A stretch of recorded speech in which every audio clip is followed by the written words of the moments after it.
Hello everyone, आप सभी का बहुत बहुत स्वागत है मेरे चैनल लव स्टोरी टेलर पे। और आज मैं आपके साथ फोर्स्ड अरेंज मैरिज का नेक्स्ट पार्ट लेके आई हूँ। गाइस, पिछले 2 दिन से मेरी तबीयत ठीक नहीं थी, इसलिए मैं अपडेट नहीं कर पाई। तो मैं कोशिश करूँगी कि अगर मेरी तबीयत ठीक रहती है तो मैं डेली अपडेट करूँ, बट जिस दिन अगर मेरी तबीयत ठीक नहीं होगी तो मैं अपडेट नहीं कर पाऊँगी। आई होप आप लोग निराश नहीं होंगे।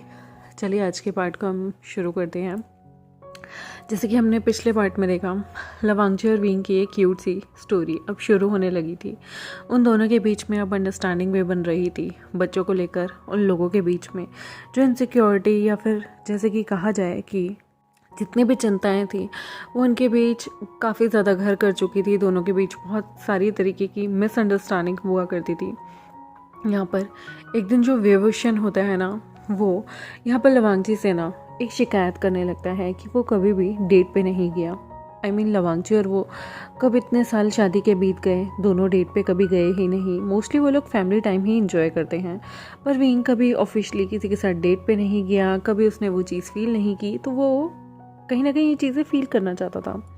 यहाँ पर वो शिचन के घर पे अपने दोनों बच्चों को, यानी कि उसकी बेटी और बेटे दोनों को भिजवा देता है, क्योंकि यहाँ पर अंकल चरण भी अपने पोते पोतियों को काफ़ी ज़्यादा मिस कर रहे थे। वो एक पूरा दिन इन छोटे बच्चों के साथ बिताना चाहते थे। इसी मारे म्यम्या और अपने शिचन को भी काफ़ी ज़्यादा खुशी होती, क्योंकि इन दोनों के घर में ये दोनों छोटे बच्चे जा रहे थे और वे विशन को यहाँ पर लवांगची के साथ एक टाइम स्पेंड करने के लिए मिल जाता है। यहाँ पर लवांगची जो है वो विभूषण को बड़े ही अच्छे तरीके से, बिल्कुल एक बॉयफ्रेंड की तरह बहुत अच्छे से तैयार होते हुए उसे सुबह से कॉम्प्लीमेंट दे रहा होता है। विभूषण जो था वो बहुत ज़्यादा एक्साइटेड था। या कहा जाए कि वो बहुत ज़्यादा खुश था। पहले तो वो बहुत अच्छे से तैयार होता है और उसके बाद वो दोनों बच्चों को यहाँ पर अंकल चरण के घर पे छोड़ देते हैं, जो कि अंकल चरण के साथ शिचन और उनकी वाइफ मैं भी रहा करती थी। दोनों बच्चे बड़े क्यूटली अपने दोनों माता पिता को चिक पे किस करते हैं, बाय बोलते हैं और वहाँ से चले जाते हैं। यहाँ पर विभूषण को बिल्कुल अच्छा नहीं लग रहा था। पहली बार वो बच्चों के बिना कहीं जा रहा था, बट वो जानता था कि उसने ये लाइफ कभी इंजॉय नहीं की। यहाँ पर वो लवांगची को कहता है क्यों ना एक आज लॉन्ग ड्राइव पे जाया जाए, उसके बाद हम काफ़ी अच्छे से रेस्टोरेंट में खाना खाने चलेंगे। यहाँ पर लवांगची कहता है यस माय बॉस, जैसा आप कहना चाहें, जैसा आप चाहें हम वो करेंगे। यहाँ पर वो लोग एक लॉन्ग ड्राइव पे जाते हैं। एकदम चमचमाता सूरज था, काफ़ी गर्मी थी, लेकिन ये लोग एसी की गाड़ी में बैठे हुए स्पीड से चलते हुए बड़े आराम से ये एक लॉन्ग ड्राइव पे जाते हैं। बहुत ही खूबसूरत से नज़ारे थे। सूरज बिल्कुल अपने मतलब जैसे कहते हैं ना, सुबह सुबह ऑरेंज, ऐसा ही मल्टी कलर था और यहाँ पर बहुत नज़ारा खूबसूरत लग रहा था। ये लोग लॉन्ग ड्राइव के लिए एक हाईवे लेते हैं और हाईवे भी बहुत अच्छा था, बहुत प्यारा था। यहाँ पर विभूषण बड़े ही प्यारे तरीके से अपने दोनों पैरों को सिडेक्टिवली गाड़ी का जो बॉनेट होता है ना, उसके ऊपर आराम से रखे हुए था। यहाँ पर वो कुछ अच्छे से गाने चलाता है। ओल्ड, जैसे कि कहा जाता है म्यूज़िक सबसे अच्छे होते हैं, उसी तरह से वो लंचा के साथ बड़े ही रोमांटिक प्यारे से क्यूट से सॉन्ग चलाता है। लंचा यहाँ पर विंग को देख रहा था। दोनों ने सीट बेल्ट भी लगाई हुई थी, क्योंकि सेफ्टी सबसे ऊपर होती है। और यहाँ पर विंग बाहर के नज़ारे देख रहा था और लंचा का हाथ पकड़े हुए उन पूरे गानों को सुन रहा था। उन पूरे गानों में था, जैसे ही एक गाना आता है, लिखे जो खत तुझे तेरी याद में। यहाँ पर विंग को बहुत एक्साइटमेंट फील होती है। वो लवांगची के हाथों को बड़े ही प्यार से और टाइटली पकड़ लेता है। फिर वो देखता है कि लवांगची को गियर भी चेंज करने थे, गाड़ी भी चलानी थी, तो वो उसके शोल्डर पे अपने हाथ को रख लेता है और सिर को। वो कहता है लंचा, सच बताओ ना, मैं बहुत टाइम से मिस कर रहा था कि हम लोग डेट पे जाएं। लंचा कहता है विंग, मैं भी। कब पता ही नहीं चला कि बच्चे भी हो गए, फैमिली भी बन गई और दूसरा बच्चा भी हो गया। हमने कभी इन चीज़ों को एंजॉय ही नहीं किया। मैं अपने ऑफिस के काम से फुर्सत में नहीं रहता था और मुझे पता ही नहीं होता था कि तुम्हें बाहर जाना है नहीं जाना, तुम कैसी लाइफ चाहते हो। बट अब जैसा भी तुम चाहो, मैं वैसा रहने के लिए तैयार हूँ। विंग कहता है बहुत अच्छा लग रहा है, मुझे भी पता ही नहीं चला कब बच्चों को संभालते संभालते हमारी ज़िंदगी का एक बहुत महत्वपूर्ण हिस्सा हमारे पीछे छूट गया। मुझे उस चीज़ का भी अफसोस नहीं कि वो सीन जो है वो पीछे छूट गया, क्योंकि मैंने अपने मदरहुड को बहुत एंजॉय किया है लंजा, लेकिन कुछ टाइम हमें एज अ कपल भी बिताना चाहिए। यहाँ पर लवांगची इस चीज़ के लिए एग्री था। यहाँ पर वेवोशन उसे अभी भी उसके शोल्डर पर सिर रखे हुए था और उसे बहुत ही अच्छा फील हो रहा था, उसे एकदम पीसफुल फील हो रहा था। लवांगची की जो बॉडी थी उसे कहीं ना कहीं काम सूदिंग करती थी और वह बहुत अच्छा फील करता था क्योंकि उसे एक सूदिंग सी फीलिंग आ रही होती थी। यहाँ पर लवांगची बड़े ही प्यार से उसकी गाड़ी को ज़्यादा तेज़ भी नहीं और ज़्यादा धीमे भी नहीं, नॉर्मल गति पे चला रहा था। साइट सीइंग काफ़ी खूबसूरत था। नीचे पानी का बहाव था, नदी बह रही थी, ऊपर वो लोग थे एक ब्रिज के ऊपर और ये सीन बहुत ही खूबसूरत था। इतनी सारी ग्रीनरी जिसे देख के यहाँ पर वांगजी और विंग का दिल बहुत खुश हो रहा था। एक पॉजिटिव सी एनर्जी पूरे एनवायरनमेंट को घेरे हुए थे।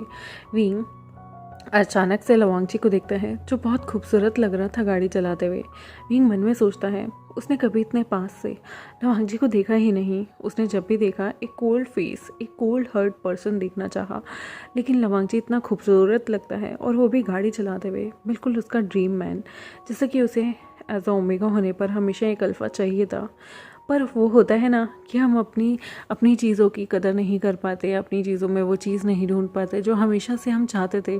वो चीज़ हमें हमेशा से भगवान दे ही चुके होते हैं, बस हम उन्हें उनकी कदर नहीं कर पाते या अपनों में वो चीज़ें ढूंढ नहीं पाते। आज जब वो वांगची की तरफ देख रहा था उसे बहुत अच्छा फील हो रहा था। उसे ऐसा लग रहा था जैसे भगवान ने तो उसकी बहुत पहले ही सुन ली थी, बस वही अपनी चीज़ों को नहीं देख पाया, अपने दिल की नहीं सुन पाया या आंखें खोलकर उन चीज़ों को उसने कभी शायद देखा ही नहीं, क्योंकि उसे लग रहा था कि सारी चीज़ें फोर्सफुली उस पर थोप दी गई हैं। यहाँ पर वो वांगची के चेहरे को बड़े ही प्यार से अपने हाथों से बिल्कुल सहलाता है। वांगची कहता है क्या हुआ विंग, मुझे ड्राइव करने दो। विंग कहता है कुछ नहीं, बस मैं तुम्हें देख रहा हूँ, तुम कितने हैंडसम हो लंजा। ये तो मैंने आज नोटिस किया, पहले भी नोटिस किया है, बट लिटरली मैं हमेशा जब भी फेरी टेल्स सुनता था या उनके बारे में पढ़ता था, मैं हमेशा एक ऐसे ही इंसान की दुआ मांगता था या एक ऐसे इंसान को हमेशा अपनी हमेशा माइंड में रखता था जैसा तुम हो। मैंने हमेशा चाहा एक इंसान जो मेरी केयर करे, मेरी परवाह करे, मुझसे प्यार करे और हमेशा मेरा बन के रहे, वो मुझे मिले। लेकिन मैंने कभी सोचा ही नहीं कि तुम ऐसे इंसान होगे।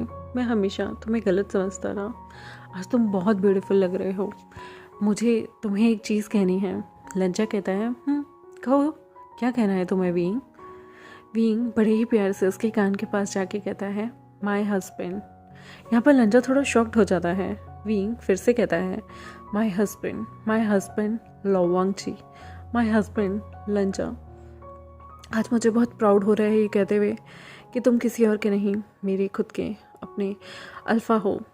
My alpha, my everything, my life, my destiny, my darling, my जान। तुम सब हो लंजा, तुम सब हो मेरे लिए। लंजा की जैसे धड़कनें और भी ज़्यादा तेज़ हो रही थी। वो कहता है विंग क्या हुआ है आज तुम्हें। विंग कहता है कुछ नहीं लंजा, मैं ये सोच रहा था मैं कितना स्टूपिड हूँ ना। मैंने लाइफ के कितने सारे साल तुमसे दूर रहकर निकाल दिए और सोचा कि शायद तुम उतने वर्थ नहीं हो, लेकिन एक्चुअल में हम दोनों ही डफर हैं। एक्चुअल में हम दोनों को बहुत पहले एक दूसरे से प्यार का इजहार करना चाहिए, बट क्या करें, देर आए दुरुस्त है, अब भी मुझे कोई अफसोस नहीं। वाओ तुम कितने ब्यूटीफुल हो। I am feeling so happy कि तुम मेरी लाइफ में आए। लंजा लंजा लंजा तुम्हें कैसे बताऊँ, जब मैंने तुम्हें पहली बार देखा था ना, तुम काफ़ी हैंडसम लगे थे, पर तुम्हारा कोल्डनेस जो तुम्हारे चेहरे पे दिखता था, उससे तुम्हारे अंदर के दिल के भावों को मैं कभी समझ नहीं पाया। बट रियली जिस दिन तुमने मुझे एडमिट किया कि तुम मेरे बिना रह नहीं सकते, वो ज़िंदगी का मेरे सबसे खूबसूरत दिन था लंजा। लंजा आई लव यू। लंजा भी कहता है विंग आई लव यू टू। यहाँ पर बड़े प्यार से गाड़ी को अच्छे से चलाते हुए वो विंग के फोरहेड पे किस करके पूरा कंसंट्रेशन गाड़ी पे रखता है। उसके बाद विंग पास में ही देखता है कि वहाँ पर बड़े ही आसपास में एक जूस वाला खड़ा था। विंग कहता है मुझे ये फ्रेश जूस पीना है। वो तरबूज का जूस निकाल रहा था। विंग और लंजा वहाँ पर गाड़ी रोकते हैं और वो देखते हैं कि वहाँ पर काफ़ी सारे कपल्स पी रहे थे उस तरबूज के जूस को। यहाँ पर विंग भी जब जिद करने लगता है तो लंजा उसके लिए वो तरबूज का जूस गाड़ी में ही लेके आता है, पर विंग कहता है नहीं, मुझे साइड के नज़ारे देखते हुए इस जूस को पीना है। वो लोग पास में ही जाते हैं।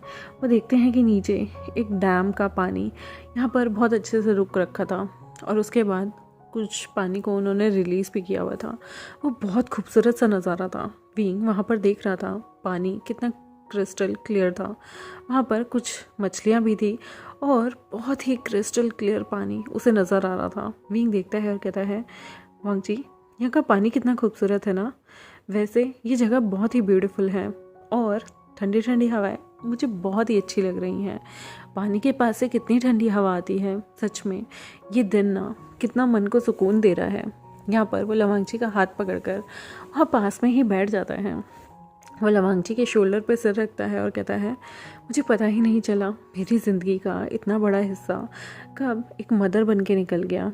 लिटरली मुझे यकीन नहीं आता, कल तक मैं वो ओमेगा था जो लिटिल सा था, जो हर चीज़ को बड़े ही फ्रजाइल तरीके से लेता है। आज मैं वो ओमेगा बन गया हूँ जिसके ऊपर बहुत सारी रिस्पॉन्सिबिलिटी है। यहाँ पर वांग जी कहते हैं, विंग, मुझे भी यकीन नहीं आता, कल तक मैं अंकल का फेवरेट, सबसे ही प्यारा नेफ्यू हुआ करता था। आज अंकल के फेवरेट हमारे बच्चे हैं। ज़िंदगी का जो लाइफ का सर्कल होता है, जो साइकिल होता है, वह कितनी जल्दी भागता है ना। कब हम बच्चे हुआ करते थे और कब हम पेरेंट्स बन गए, यकीन नहीं आता। ज़िंदगी का सफ़र कितना सुहाना है। विंग कहता है, लिटरली, और मुझे ना जाने तुम्हारे साथ कितनी सारी ज़िंदगी जीनी है। पूरी ज़िंदगी तुम्हें प्यार करना है, तुम्हें समझना है, तुम्हारी अभी छोटी छोटी बातों के बारे में जानना है। तुम्हें क्या पसंद है, क्या तुम खाना चाहते हो, कैसे तुम रहना चाहते हो, फेवरेट डेस्टिनेशन क्या है, कौन सी तुम्हारी प्यारी मूवी है। मुझे तुम्हारे साथ बैठ के ना टाइटैनिक मूवी देखनी है, बहुत ही प्यारी मूवी है लंजा, और मुझे तुम्हारे साथ वो सब फन करना है जैसे कि मैं पिछले अपने बचपन में सिंड्रेला की कहानियाँ सुना करता था।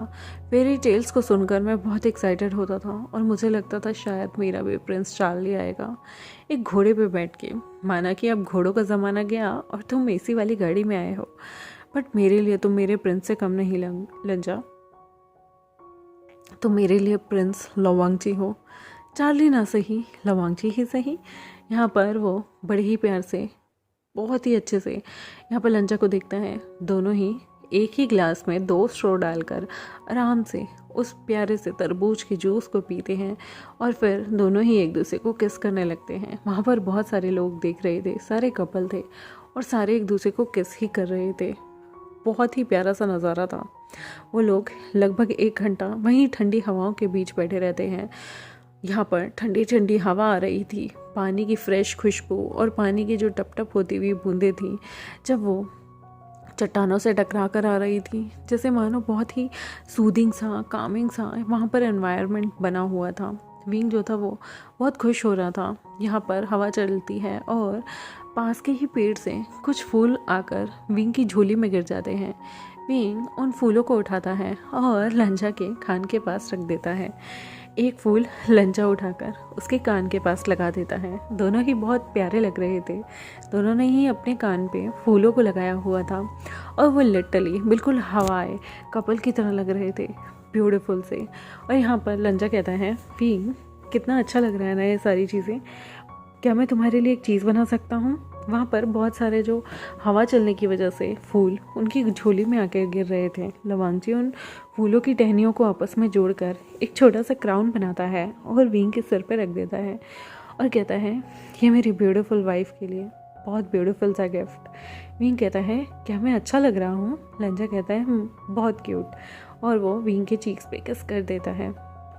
विंग कहता है, सच्ची? और फिर वो भी लंजा के चीक्स पे किस कर देता है। यहाँ पर वो सिक्योरली लंजा को पकड़ के बैठा हुआ था। दोनों बहुत देर तक वहाँ बैठते हैं। फिर उसके बाद लंजा यहाँ पर विंग को कहता है, चलो आज तुम्हें जो करना है हम वो करते हैं। विंग कहता है, बॉलिंग चलें? लंजा कहता है, बॉलिंग? ओके चलते हैं। बॉलिंग वो होता है गाइस जहाँ पर एक बड़ी सी बॉल से हम सामने पे निशाने लगाते हैं और वहाँ पर बहुत सारी चीज़ें पड़ी होती हैं, उन सारी चीज़ों को हमें गिराना हमारा टारगेट होता है। यहाँ पर वो लोग जाते हैं, बॉल लेते हैं। एक बहुत ही प्यारे मॉल के अंदर वो आए हुए थे। बॉलिंग की साइड पे लाइट्स जो थी धीमी थी और विंग पूरा सुपर डुपर सेक्सी लग रहा था। यहाँ पर विंग उस अपने जितने भी उसके सामने टारगेट्स थे उन सबको गिराने के लिए तैयार था। विंग बॉल फेंकता है, उसने सारे टारगेट्स गिरा दिए थे, सिर्फ एक बच जाता है। यहाँ पर वो लंजा को कहता है, ओ शिट लंजा, अब तुम्हारा चांस है। लंजा चाहता है और लंजा के सामने वो एक टारगेट था, लेकिन लंजा उसे फटाफट हिट कर देता है और सब कुछ गिरा देता है। यहाँ पर विंग भागा भागाता है और कहता है ये दैट्स माय हस्बैंड। यहाँ पर विंग को ऐसे उछलता और खुश देख के लंजा भी खुश था। वो उसके बालों को सहलाने लगता है और वहाँ पर एक कपल और भी खेल रहे थे। वो कहते हैं वो तुम दोनों काफ़ी अच्छे लग रहे हो साथ में। विंग ने अभी भी अपने सिर पे वो फूलों का बहुत ही प्यारा सा जो टियारा था वो पहना हुआ था। विंग बहुत क्यूट लग रहा था। उसे ना जाने कितने लोग पॉसेसिव मतलब कहूँ तो फ्लर्ट नज़रों से देख रहे थे। ना जाने कितने लड़कों की यानी कि अल्फाओं की धड़कनें उस पर ही थी, लेकिन लवांगची को जैसे कोई सुध ही नहीं थी। लवांगची उसे श्योरली और सिक्योरली उसकी कमर से पकड़ता है। वो वहाँ पर खड़े सारे अल्फाओं को जताना चाहता था, हे जूड, दिस इज़ माई मैन। ये मेरी पत्नी है, ये मेरा पति है और तुम लोग इसकी तरफ देखना भी नहीं, ही इज़ माइन। और इस तरह से वो जब विंग को सिक्योरली उसकी वेस्ट से पकड़ता है तो वो सबको एक बार घूर के देखता है और इस तरीके से वो लोगों को जता देता है कि डूड ये मेरा पर्सन है, इसकी तरफ देखी ना तो आंखें नोच लूँगा। वांगजी का वो जो डेडली स्टेयर था ना उसे देखकर और वो जो जिस तरह से लोगों को ग्लेयर कर रहा था, लोग काफ़ी डर गए थे। सारे अल्फ़ा इधर उधर देखने लगते हैं। विंग की तरफ किसी की भी हिम्मत नहीं हो रही थी फ्लर्ट करने की। हालांकि वो विंग की क्यूटनेस पे काफ़ी फ़िदा तो हो रहे थे, पर इस ओमेगा को फ्लर्ट करके अपनी तरफ लाना, वो भी इसके अल्फ़ा के सामने, ना बाबा ना, इनसे ना हो पाएगा। यहाँ पर विंग काफ़ी ज़्यादा मस्ती करता है, खूब इंजॉय करता है और लंजा की वजह से वो सारे राउंड जीत जाता है क्योंकि लंजा उसके साथ था। फिर उसके बाद वो एक जगह खेलने जाता है जहाँ पर उन्हें टेडी को उठाना था। जब विंग खेलता है और विंग जस्ट एक मशीन के अंदर से टेडी को निकाल ही रहा होता है, जस्ट वो निकलने वाला होता है कि तभी विंग का टेडी उस मशीन की ग्रिप में से निकल जाता है। विंग को बहुत अफसोस होता है और फिर वो लंजा की तरफ पाउटी आंखें करके देखता है और कहता है, लंजा मुझे ये टेडी चाहिए, देखो ना ये टेडी हमारे बच्चे को कितना अच्छा लगेगा, वो कितने खुश होंगे। लंजा कहता है, विंग बच्चों के नाम पे अपनी सारी ज़रूरतें तुम पूरी करा लेते हो, बहुत चालू हो तुम। विंग कहता है, प्लीज़ मुझे वो टेडी चाहिए, वो बहुत क्यूट है लंजा, बिल्कुल तुम्हारी तरह। यहाँ पर विंग जो है वो यहाँ पर टेंट्रम्स थ्रो करता है तो लंजा उसके साथ वो गेम खेलने के लिए मान जाता है। जब लंजा की बारी आती है तो वो सिक्योरली उस मशीन के अंदर से उस टेडी को निकाल लेता है और फिर वो विंग को उसे दे देता है। विंग काफ़ी खुश था और बहुत ही मज़े से उस टेडी को पकड़ लेता है सिक्योरली। 2 मिनट भी उस टेडी को अपने हक से दूर नहीं जाने देता और लवांगची पॉसेसिवली उसकी वेस्ट को पकड़ता है और कहता है, अब तुम्हें ये टेडी मुझसे भी प्यारा है। अभी तक तो तुम मुझे हक किए हुए थे और देखो कैसे इस टेडी के मिलते ही तुम मुझे भूल गए विंग। वो विंग का फेस अपनी तरफ करता है और विंग को पॉसेसिवली बहुत ही ज़्यादा पैशनेट किस करने लगता है। विंग जो कि वहाँ पर देख रहा था कि सारे उनकी तरफ घूर कर देख रहे हैं, लेकिन लंजा को जैसे परवाह ही नहीं थी, वो इस टेडी से जेलस हो गया था और विंग को किस कर रहा था। विंग की आंखें खुली रह जाती हैं, उससे कुछ बोला ही नहीं जाता क्योंकि लंजा पॉसेसिवली उसे बहुत ही ज़्यादा टाइटली पकड़े हुए था। विंग यहाँ पर पहले उसकी चेस्ट पे मारने लगता है, तब जाके लंजा अपने लिप्स को उसके लिप्स से हटाता है और कहता है, अब अच्छा लग रहा है, अब मुझे जेलसी नहीं हो रही। यहाँ पर विंग के गाल टमाटर की तरह लाल हो गए थे। विंग मन में सोचता है, लंजा इतना परवर्ट कब से हो गया? ओ माय गॉड, उसने तो ये सोचा ही नहीं था, लंजा परवर्ट, ये तो उसके ख्याल भी नहीं आ सकता था। और लंजा लिटरली आज बहुत ही अलग तरीके से बिहेव कर रहा है, वो एकदम बॉयफ्रेंड जैसा लग रहा है। विंग मन में सोच रहा था क्योंकि पति होते ही उसने कभी पॉसेसिव बिहेव नहीं किया, लेकिन आज वो एक डेट पे आए हैं तो लंजा एकदम पॉसेसिव अल्फा की तरह बिहेव कर रहा है, जो कि बहुत क्यूट लग रहा था उसे। विंग मन ही मन काफ़ी खुश हो रहा था। फिर वो लंजा के साथ और भी ज़्यादा आगे घूमने लगता है। लंजा यहाँ पर बड़े ही प्यार से विंग से कहता है, विंग तुम घर के लिए कुछ खरीदना चाहोगे? विंग कहता है, क्यों ना थोड़ी सी शॉपिंग कर ली जाए। लंजा कहता है, घर के लिए नहीं, क्यों ना आज तुम्हारे लिए कुछ ड्रेसअप देखा जाए। वो विंग को एक शॉप में लेके जाता है। शॉप में बहुत ही प्यारी प्यारी अच्छी अच्छी सेक्सी सेक्सी भी ड्रेसेस थी, लेकिन यहाँ लंजा की नज़र एक ऐसी ड्रेस पे जाती है जो बहुत सेडक्टिव थी और वो विंग को इशारा करता है। विंग यहाँ पर जब उस ड्रेस को देखता है तो उसके कान लाल हो जाते हैं और वो लंजा से इशारों में मना करने लगता है। पर लंजा कहता है, विंग कम ऑन, मैं तुम्हारा हस्बैंड हूँ, तुम्हें एक बार इस ड्रेस को ट्राई करना चाहिए। मैं देखना चाहता हूँ मेरी जो वाइफ है वो इस ड्रेस में कैसी लगेगी। विंग मना कर देता है, नहीं लंजा, ये अच्छा नहीं लगेगा। लेकिन लंजा उसे पॉजिटिवली पकड़ता है और कहता है, मैं देखना चाहता हूँ मेरा ओमेगा इस ड्रेस में कितना ज़्यादा कूल लगेगा, तो बताओ मेरे लिए नहीं पहनोगे। विंग यहाँ पर लंजा को देख रहा था। लंजा और नज़दीक आता है और कहता है, विंग कम ऑन, एक बार तो ट्राई करो ना। देखते हैं गाइस विंग इस ड्रेस को ट्राई करेगा या नहीं करेगा, ये हमें पता चलेगा नेक्स्ट एपिसोड में। तब तक के लिए मेरे चैनल को सब्सक्राइब, वीडियोस को लाइक, बेल आइकन को प्रेस करना बिल्कुल मत भूलिएगा। और कंग्रेचुलेशंस गाइस, हमारे 6000 सब्सक्राइबर्स इस चैनल पे भी हो गए हैं ऑलमोस्ट। जल्द से जल्द और भी सब्सक्राइबर्स बढ़े। तब तक मेरे चैनल को सब्सक्राइब करते रहिए और वीडियो को 1K लाइक तक ज़रूर पहुँचाइए। मिलते हैं आपसे नेक्स्ट